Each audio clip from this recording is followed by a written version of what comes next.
ಸ್ನೇಹಿತರೆ, ಮೀಡಿಯಾ ಮಾಸ್ಟರ್ಸ್ಗೆ ಸ್ವಾಗತ, ಸುಸ್ವಾಗತ.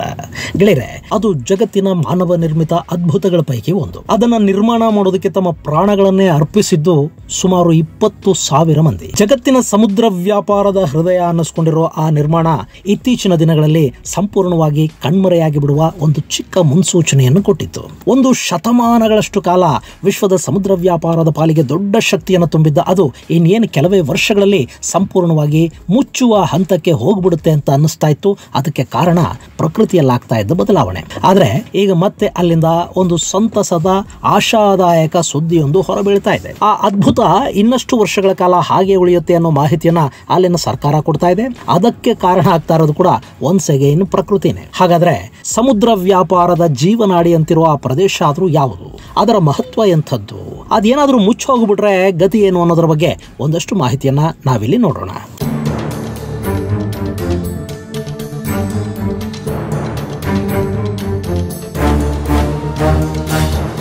ಗೆಳೆಯರೆ, ಸಮುದ್ರ ವ್ಯಾಪಾರ ಹಾಗೂ ಸಮುದ್ರ ಮಾರ್ಗಗಳ ವಿಷಯದಲ್ಲಿ ಮಾನವ ನಿರ್ಮಿತ ಅದ್ಭುತಗಳು ಅಂತ ಅನ್ನಿಸ್ಕೊಳ್ಳೋದು ಒಂದು ಸೂಯೆಜ್ ಕೆನಾಲ್, ಮತ್ತೊಂದು ಪನಾಮ ಕೆನಾಲ್. ಭೂಮಿಯನ್ನು ಕೊರೆದು ಕೃತಕ ಕಾಲುವೆಯನ್ನು ತೋಡುವ ಮೂಲಕ ಈ ಸೂಯೆಜ್ ಕೆನಾಲ್ ಅನ್ನ ನಿರ್ಮಾಣ ಮಾಡಿದ್ದಾರೆ. ಆದ್ರೆ ಪನಾಮ ಇದೆಯಲ್ಲ, ಅದು ಮತ್ತೊಂದು ಅದ್ಭುತನೇ ಸರಿ. ಯಾಕೆಂದ್ರೆ ಇದನ್ನ ಸಮುದ್ರ ಮಟ್ಟಕ್ಕಿಂತ ಎತ್ತರದಲ್ಲಿ ಕೃತಕವಾಗಿ ನಿರ್ಮಾಣ ಮಾಡಲಾಗಿದೆ. ಅದಕ್ಕೆ ಕಾರಣ ಅಟ್ಲಾಂಟಿಕ್ ಸಾಗರ ಹಾಗೂ ಪೆಸಿಫಿಕ್ ಸಾಗರಗಳನ್ನ ಈ ಕೆನಾಲ್ ಬೆಸಿತಾ ಇದೆ ಅನ್ನೋದು. ಸೊ ಈ ಎರಡೂ ಸಾಗರಗಳನ್ನ ಬೆಸೆಯೋ ಹಾಗೆ ಒಂದು ಕಾಲುವೆಯನ್ನ ನಿರ್ಮಾಣ ಮಾಡೋದು ಅಂದ್ರೆ ಅದು ಖಂಡಿತ ಸುಲಭದ ಕೆಲಸ ಅಲ್ಲ. ಹೀಗಾಗಿನೇ ಈ ಪನಾಮ ಕೆನಾಲ್ ಅನ್ನ ಅತ್ಯಾಧುನಿಕ ತಂತ್ರಜ್ಞಾನವನ್ನು ಬಳಸಿ ಅತ್ಯಂತ ವಿಶೇಷವಾಗಿ ನಿರ್ಮಾಣ ಮಾಡಲಾಗಿದೆ. ಇನ್ನು ಈ ಕೆನಾಲ್ ಅನ್ನ ನಿರ್ಮಾಣ ಮಾಡೋದಕ್ಕೆ ಸಾಕಷ್ಟು ಕಾರಣಗಳು ಇದ್ವು. ಅದರಲ್ಲಿ ಪ್ರಮುಖವಾದದ್ದು ಸಮುದ್ರ ಮಾರ್ಗದ ದೂರವನ್ನು ಕಡಿಮೆ ಮಾಡೋದಾಗಿತ್ತು. ಗೆಳೆಯರೆ, ಈ ಪನಾಮ ಕೆನಾಲ್ ನಿರ್ಮಾಣ ಆಗೋದಕ್ಕೂ ಮೊದಲು ಯುರೋಪ್ನಿಂದ ಪೆಸಿಫಿಕ್ ಸಾಗರದ ಕಡೆಗೆ ಹಡಗುಗಳು ಬರಬೇಕು ಅಂದ್ರೆ ಅವು ಹೀಗೆ ಅರ್ಜೆಂಟೀನಾದ ಕರಾವಳಿಯ ತೀರಕ್ಕೆ ಬರಬೇಕಿತ್ತು. ಇಲ್ಲಿ ಸ್ಟ್ರೈಟ್ ಆಫ್ ಮೆಗಲನ್ ಅನ್ನ ದಾಟಿ ಪೆಸಿಫಿಕ್ ಅನ್ನ ತಲುಪಬೇಕಿತ್ತು. ಈ ಸ್ಟ್ರೈಟ್ ಆಫ್ ಮೆಗಲನ್ ಇದೆಯಲ್ಲ, ಇದು ಕೂಡ ಅತ್ಯಂತ ಕಿರಿದಾದ ಜಲಸಂಧಿಯಾಗಿದ್ದು ಇಲ್ಲಿ ಸಾಕಷ್ಟು ರೀತಿಯ ಅಡೆತಡೆಗಳು ಉಂಟಾಗ್ತಾ ಇದ್ವು. ಅದರಲ್ಲೂ ಚಂಡಮಾರುತಗಳು ಹಾಗೂ ಪೆಸಿಫಿಕ್ ಸಾಗರದ ವಿಚಿತ್ರ ವರ್ತನೆ ಹಡಗುಗಳ ಪ್ರಯಾಣಕ್ಕೆ ತೊಂದರೆಯನ್ನ ಉಂಟು ಮಾಡ್ತಾ ಇತ್ತು. ಹೀಗಾಗಿ ಈ ಮಾರ್ಗ ಹೆಚ್ಚು ದಿನಗಳ ಕಾಲ ಬಳಸೋದಕ್ಕೆ ಸಾಧ್ಯ ಇಲ್ಲ ಅನ್ನೋದು ಸಮುದ್ರ ವ್ಯಾಪಾರಿಗಳ ಅರಿವಿಗೆ ಬಂತು. ಇದಲ್ಲದೆ ಈ ಸ್ಟ್ರೈಟ್ ಆಫ್ ಮೆಗಲನ್ಗಿಂತಲೂ ಕೆಳಗೆ ಡ್ರೇಕ್ ಪ್ಯಾಸೇಜ್ ಅಂತ ಒಂದಿದೆ. ಇಲ್ಲಿ ನೋಡ್ತಾ ಇದ್ದೀರಲ್ಲ, ಇದು ಡ್ರೇಕ್ ಪ್ಯಾಸೇಜ್. ಇದು ಅತ್ಯಂತ ಭಯಾನಕವಾದ ಸಮುದ್ರ ಪ್ರದೇಶ. ಅಲ್ಲಿಗೆ ಹೋದ್ರೆ ಹಡಗುಗಳು ಮತ್ತೆ ವಾಪಸ್ ಬರುತ್ತವೆ ಅನ್ನೋ ನಂಬಿಕೆ ಕೂಡ ಇರೋದಿಲ್ಲ. ಹೀಗಾಗಿ ಸಮಸ್ಯೆಗಳಿಂದಲೇ ಕೂಡಿದ ಈ ಎರಡೂ ದಾರಿಗಳನ್ನು ಬಿಟ್ಟು ಮತ್ತೊಂದು ಸುಲಭ ಮತ್ತು ಸುರಕ್ಷಿತ ಹಾದಿಯನ್ನ ಹುಡುಕೊಳ್ಳೋ ಪ್ರಯತ್ನ ಅಲ್ಲಿ ಆರಂಭ ಆಯಿತು. ಆಗ ಕಣ್ಣಿಗೆ ಬಿದ್ದಿದ್ದೆ ಈ ಪನಾಮ ಇಸ್ತುಮಶ್.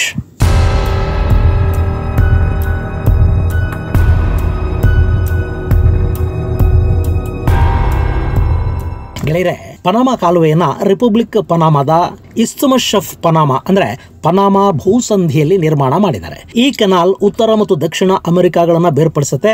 ಅಷ್ಟೇ ಅಲ್ಲದೆ ಈ ಕಾಲುವೆ ಒಟ್ಟು 82 ಕಿಲೋಮೀಟರ್ನಷ್ಟು ಉದ್ದ ಇದ್ದು ಇಲ್ಲಿ ವಾಟರ್ ಡೆಕ್ಗಳ ಜೊತೆಗೆ ಆರ್ಟಿಫಿಷಿಯಲ್ ಲೇಕ್ಗಳನ್ನು ಕೂಡ ನಿರ್ಮಾಣ ಮಾಡಿದ್ದಾರೆ. ಈ ಕಾಲುವೆಯ ನಿರ್ಮಾಣಕ್ಕೂ ಮೊದಲು 2 ತಿಂಗಳುಗಳ ಕಾಲ ಪ್ರಯಾಣ ಮಾಡಬೇಕಾಗಿದ್ದ ಹಡಗುಗಳು ಈಗ ಕೇವಲ 11 ಗಂಟೆಯ ಒಳಗೆ ಅಟ್ಲಾಂಟಿಕ್ನಿಂದ ಪೆಸಿಫಿಕ್ ಸಾಗರವನ್ನು ಸೇರಿಬಿಡ್ತಾ ಇವೆ. ಅದಕ್ಕಾಗಿ ಸಮುದ್ರ ಮಟ್ಟದಿಂದ 26 ಮೀಟರ್ಗಳಷ್ಟು ಎತ್ತರದಲ್ಲಿ ಕೃತಕವಾಗಿ ಗಟುನ್ ಸರೋವರವನ್ನ ನಿರ್ಮಾಣ ಮಾಡಲಾಗಿದ್ದು ಹಡಗುಗಳು ಈ ಸರೋವರವನ್ನ ಬಳಸಿ ಓಡಾಡುತ್ತವೆ. ಇದು ಜಗತ್ತಿನ ಅತಿದೊಡ್ಡ ಸಿಹಿ ನೀರಿನ ಕೃತಕ ಸರೋವರಗಳ ಪೈಕಿ ಒಂದು ಅನ್ನಿಸ್ಕೊಳ್ತಾ ಇದೆ. ಇನ್ನು ಈ ಪನಾಮ ಕಾಲುವೆಯ ನಿರ್ಮಾಣದ ಕಥೆಯನ್ನ ಈ ಹಿಂದೆನೆ ನಿಮಗೆ ಸವಿಸ್ತಾರವಾಗಿ ತಿಳಿಸಿದ್ದೀನಿ. ಹೀಗಾಗಿ ಅದರ ಬಗ್ಗೆ ಮತ್ತೆ ಇಲ್ಲಿ ವಿವರವಾಗಿ ಹೇಳೋದಕ್ಕೆ ಹೋಗ್ತಾ ಇಲ್ಲ. ಆ ವಿಡಿಯೋ ಲಿಂಕ್ ಅನ್ನು ನಿಮಗೆ ಡಿಸ್ಕ್ರಿಪ್ಷನ್ ಬಾಕ್ಸ್ ಅಲ್ಲಿ ಕೊಡ್ತಾ ಇದ್ದೀನಿ, ನೀವು ಅದನ್ನ ನೋಡಬಹುದು. ಬೇರೆ ಪನಾಮ ಕಾಲುವೆ ನಿರ್ಮಾಣ ಮಾಡೋದಕ್ಕೆ ಫ್ರಾನ್ಸ್ ಹಾಗೂ ಅಮೆರಿಕಾಗಳು ತುಂಬಾನೇ ಶ್ರಮ ವಹಿಸಿದ್ವು. ಅಮೆರಿಕ ಅಂತೂ ಈ ಪನಾಮ ಕಾಲುವೆಯನ್ನ ಮಾಡಲೇಬೇಕು ಅಂತ ಕೊಲಂಬಿಯಾ ದೇಶನ ಒಡೆದು ಪನಾಮ ಅನ್ನೋ ಹೊಸ ದೇಶವನ್ನೇ ಸೃಷ್ಟಿ ಮಾಡ್ತು. ಆ ಬಳಿಕ ಅಲ್ಲಿ ಕೆನಾಲ್ ಕಾಮಗಾರಿ ಆರಂಭ ಆಯಿತು. 1904ರಲ್ಲಿ ಶುರುವಾದ ಕೆನಾಲ್ನ ಕಾಮಗಾರಿ 1914ರ ಹೊತ್ತಿಗೆ ಅಂದ್ರೆ 10 ವರ್ಷಗಳ ಅವಧಿಯ ಒಳಗಾಗಿ ಪೂರ್ಣಗೊಳಿತು. ಆ ಬಳಿಕ ಅಲ್ಲಿ ಪ್ರತಿ ವರ್ಷ ಪನಾಮಾ ಕಾಲುವೆಯಿಂದ ಸಾಗುವ ಹಡಗುಗಳ ಸಂಖ್ಯೆ ಏರಿಕೆ ಆಗ್ತಲೇ ಇತ್ತು. ಅಲ್ಲಿನ ಟ್ರಾಫಿಕ್ ಎಷ್ಟೊಂದು ಹೆಚ್ಚಾಯಿತು ಅಂದ್ರೆ 2015ರಲ್ಲಿ ಅಮೆರಿಕ ಈ ಪನಾಮಾ ಕಾಲುವೆಯನ್ನ ಇನ್ನಷ್ಟು ವಿಸ್ತರಿಸೋದಕ್ಕೆ ಪ್ಲಾನ್ ಮಾಡ್ತು. ಅದಕ್ಕಾಗಿ ಒಂದು ಯೋಜನೆ ಕೂಡ ಸಿದ್ಧ ಆಯಿತು. ಆದರೆ ಇಷ್ಟಾಗೋ ಹೊತ್ತಿಗೆ ಅಲ್ಲಿನ ಪ್ರಕೃತಿ ತನ್ನ ವರಸೆಯನ್ನ ಬದಲಾಯಿಸಿತು. ಅಲ್ಲಿಗೆ ಮಾನವನ ಪ್ರಯತ್ನಗಳು ಹಳ್ಳ ಹಿಡಿದು ಹೋಗೋದಕ್ಕೆ ಶುರುವಾದವು.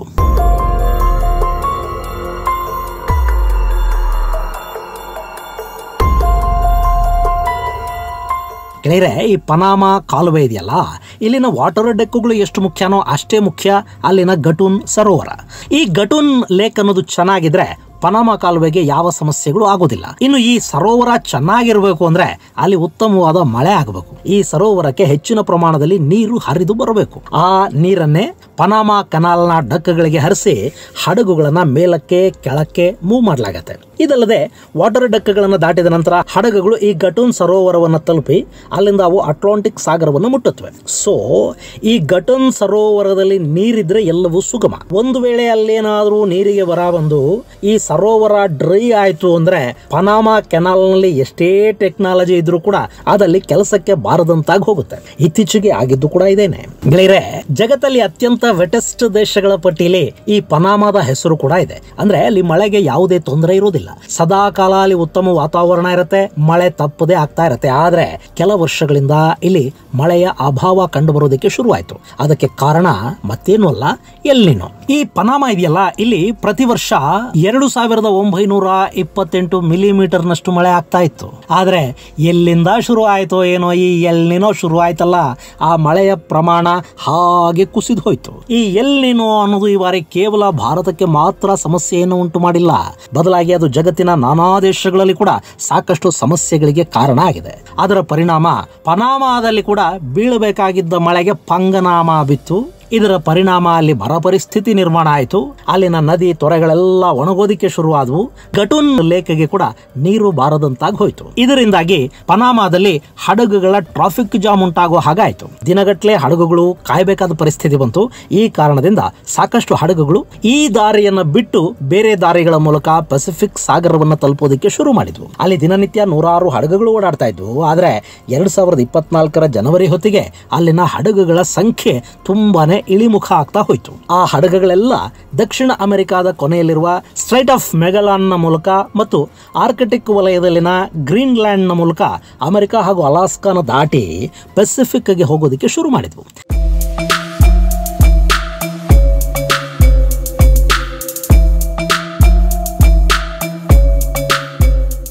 ಇಲ್ಲಿ ಯುರೋಪ್ನಿಂದ ಬರುವಂತಹ ಹಡಗುಗಳಿಗೆ ಗ್ರೀನ್ಲ್ಯಾಂಡ್ನ ಮೂಲಕ ಕೆನಡಾನ ದಾಟಿ ಅಲಾಸ್ಕಾನ ಬಳಸಿಕೊಂಡು ಸ್ಯಾನ್ ಫ್ರಾನ್ಸಿಸ್ಕೋನ ತಲುಪೋದು ಕೂಡ ಸುಲಭ ಆಗ್ತಾ ಇತ್ತು. ಅಲ್ಲದೆ ಈಗ ಜಾಗತಿಕ ತಾಪಮಾನ ಹೆಚ್ಚಾಗ್ತಾ ಇದೆಯಲ್ಲ, ಹೀಗಾಗಿ ಆ ಭಾಗದಲ್ಲಿ ಸಮುದ್ರ ಕೂಡ ಹೆಪ್ಪುಗಟ್ಟದೆ ಹಡಗುಗಳು ಸಾಗೋದಿಕ್ಕೆ ಅನುಕೂಲವನ್ನು ಒದಗಿಸಿ ಕೊಡ್ತಾ ಇತ್ತು. ಇದೆಲ್ಲವನ್ನು ನೋಡಿದ ಮೇಲೆ ಇನ್ನು ಪನಾಮಾದ ಕತೆ ಮುಗದೇ ಹೋಯ್ತು ಅಂತ ಹೇಳಲಾಗ್ತಾ ಇತ್ತು.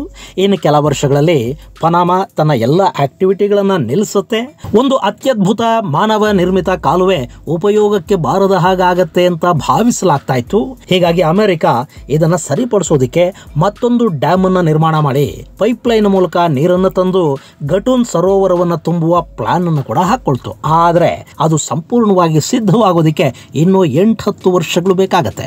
ಸೊ ಇಲ್ಲಿ ಪ್ರಕೃತಿ ಅನ್ನೋದು ವರ ಕೊಡದೆ ಈ ಮಾರ್ಗವನ್ನ ಉಳಿಸ್ಕೊಳ್ಳೋದಿಕ್ಕೆ ಸಾಧ್ಯನೇ ಇಲ್ಲದ ಪರಿಸ್ಥಿತಿ ನಿರ್ಮಾಣ ಆಗಿತ್ತು.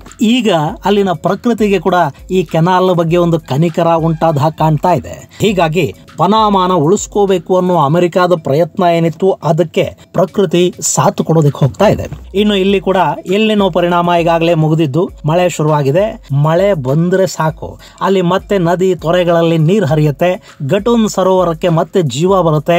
ಅಷ್ಟೇ ಅಲ್ಲದೆ ಅಮೆರಿಕಾದ ಮತ್ತೊಂದು ಯೋಜನೆ ಪೂರ್ಣಗೊಳ್ಳುವವರೆಗೆ ಗಟೂನ್ ಸರೋವರ ಪನಾಮಾ ಕಾಲುವೆಯನ್ನ ಜೀವಂತವಾಗಿ ಉಳಿಸ್ಕೊಳ್ಳೋದ್ರಲ್ಲಿ ಯಶಸ್ವಿ ಕೂಡ ಆಗುತ್ತೆ. ಹೀಗಾಗಿ ಪನಾಮಾ ಕಾಲುವೆಯನ್ನ ನಿರ್ವಹಿಸ್ತಾ ಇರುವ ಪನಾಮಾ ಸರ್ಕಾರ ಈಗ ನಿಟ್ಟುಸಿರು ಬಿಡ್ತಾ ಇದೆ. ಗೆಳೆಯರೆ, ಪನಾಮ ಕಾಲುವೆ ಅನ್ನೋದು ಒಂದು ಮಾನವ ನಿರ್ಮಿತ ಅದ್ಭುತ. ಈ ಕಾಲುವೆ ಇಲ್ಲದೆ ಹೋಗಿದ್ರೆ ಯುರೋಪ್ನಿಂದ ಅಮೆರಿಕಾದ ಕ್ಯಾಲಿಫೋರ್ನಿಯಾಗೆ ಬರಬೇಕಾದ ಹಡಗುಗಳು ಇಡೀ ದಕ್ಷಿಣ ಅಮೆರಿಕಾನ ಸುತ್ತುಕೊಂಡು ಬರಬೇಕಿತ್ತು.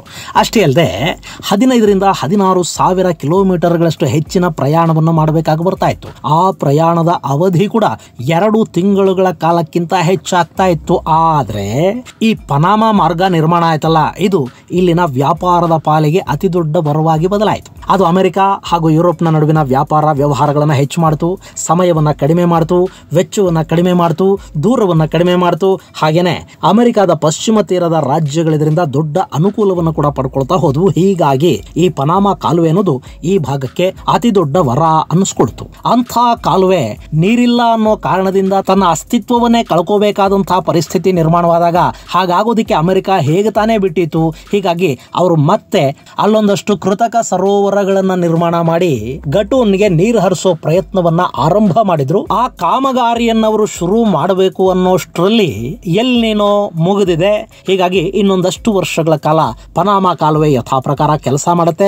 ಅಷ್ಟರಲ್ಲಿ ಬಹುಶಃ ಅಮೆರಿಕ ಇದಕ್ಕೊಂದು ಪರ್ಯಾಯ ಮಾರ್ಗವನ್ನು ಕೂಡ ಕಂಡು ಹಿಡಿಯುವ ಸಾಧ್ಯತೆ ಇರುತ್ತೆ. ಇದು ಗೆಳೆಯರೆ, ಮಾನವ ನಿರ್ಮಿತ ಅದ್ಭುತಗಳ ಪೈಕಿ ಒಂದಾಗಿರುವ ಪನಾಮ ತನ್ನ ಕೊನೆಯನ್ನ ನೋಡುವ ಹಂತಕ್ಕೆ ಬಂದು ಅಲ್ಲಿಂದ ಮತ್ತೆ ಚೇತರಿಸಿಕೊಳ್ತಾ ಇರುವುದರ ಕುರಿತಾದ ಒಂದಷ್ಟು ಮಾಹಿತಿ. ಮುಂದಿನ ಸಂಚಿಕೆಯಲ್ಲಿ ಮತ್ತಷ್ಟು ವಿಶೇಷಗಳ ಜೊತೆ ಮತ್ತೆ ಭೇಟಿಯಾಗೋಣ. ಅಲ್ಲಿವರೆಗೆ ಜೈ ಹಿಂದ್, ಜೈ ಕರ್ನಾಟಕ.